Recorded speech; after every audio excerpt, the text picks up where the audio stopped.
જય શ્રી કૃષ્ણ મિત્રો, આજે આપણે નાગપંચમી, શીતળા સાતમ કે ધરો આઠમ માટે કુલેર બનાવીશું.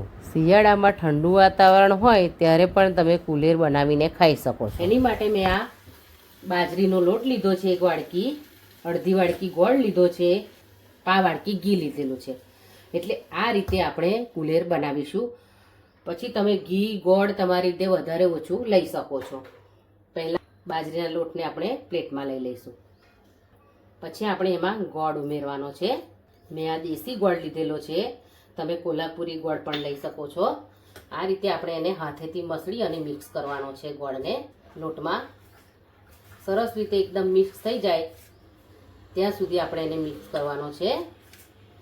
તમે કુલેર કેવી રીતે બનાવો છો એ મને કોમેન્ટમાં લખીને જરૂર જણાવજો. તમે મારી રેસીપી કયા ગામથી કયા શહેરમાંથી જુઓ છો એ પણ મને તમે કોમેન્ટમાં લખીને જરૂર જણાવજો. મારી રેસીપી બનાવવાની રીત ગમે તો તમે કોમેન્ટ જરૂર કરજો. કોમેન્ટમાં જય શ્રી રામ જરૂર લખજો. હજુ સુધી તમે ભવનાસ કિચનને સબસ્ક્રાઈબ ના કરી હોય તો જરૂર કરી દેજો. ગોળ અને લોટ મિક્સ થશે ને એમ સરસ સુગંધ આવશે અંદરથી. તમને કેવી રીતે સુગંધ આવવાની, તમારે સુગંધ મહેસૂસ કરવી હશે તો તમારે કુલેર બનાવવી પડશે. આ રીતે ગોળ અને લોટને બરાબર સરસ મિક્સ કરી દેવાનો છે. પછી આપણે એમાં ઘી ઉમેરીશું. ઘી રેડ્યા પછી આપણે સરસ આ રીતે મિક્સ કરવાનું છે. આપણા દાદી, નાની, મમ્મી બધા આ રીતે કુલેર બનાવતા. મને યાદ છે કે મારી મમ્મી આ જ રીતે કુલેર બનાવતી. આપણી ટ્રેડિશનલી રીત તો કુલેર બનાવવાની આ જ છે. આપણે બાજરીનો કાચો લોટ જ લઈએ છીએ, આપણે શેકીને લોટ વાપરતા નથી કુલેરમાં. જો સરસ બાઇન્ડ પણ થઈ જાય છે, તમે જોઈ શકો છો. સરસ આપણી કુલેર તૈયાર થઈ ગઈ છે.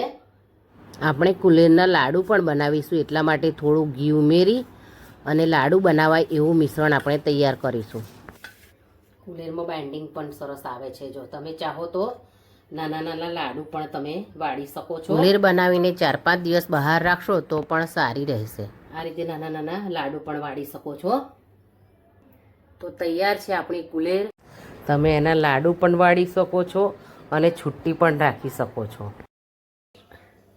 કુલેર બનાવવાની આપણી આ ટ્રેડિશનલ રીત છે. તો આપણે ફરી મળીશું મારી નવી રેસિપી સાથે. ત્યાં સુધી થેન્ક્સ ફોર વોચિંગ.